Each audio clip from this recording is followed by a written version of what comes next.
Bu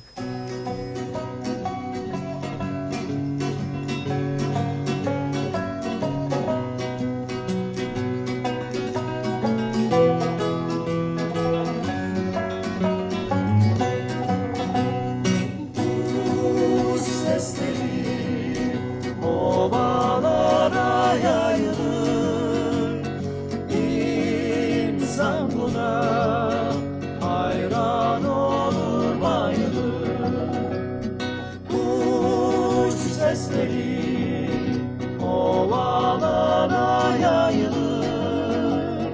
İnsan buna hayran olur, bayılır.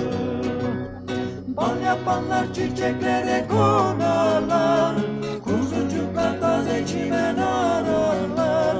Yeşillenmiş ağaçlarda yapraklar, mis kokuyor amber gibi topraklar. Bal yapanlar çiçeklere konarlar, kuzucuklar taze çimen ararlar. Yeşillenmiş ağaçlarda yapraklar, mis kokuyor amber gibi topraklar.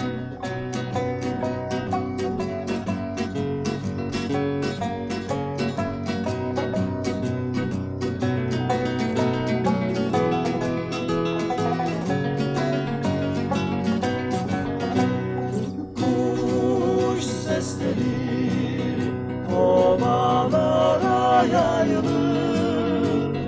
İnsan buna hayran olur, bayılır. Kuş sesleri ovalara yayılır. İnsan buna hayran olur, bayılır. Bal yapanlar çiçeklere konarlar, kuzucuklar taze çimen ararlar. Yeşillenmiş ağaçlarda yapraklar, mis kokuyor amber gibi topraklar. Bal yapanlar çiçeklere konarlar, kuzucuklar taze çimen ararlar. Yeşillenmiş ağaçlarda yapraklar, mis kokuyor amber gibi topraklar.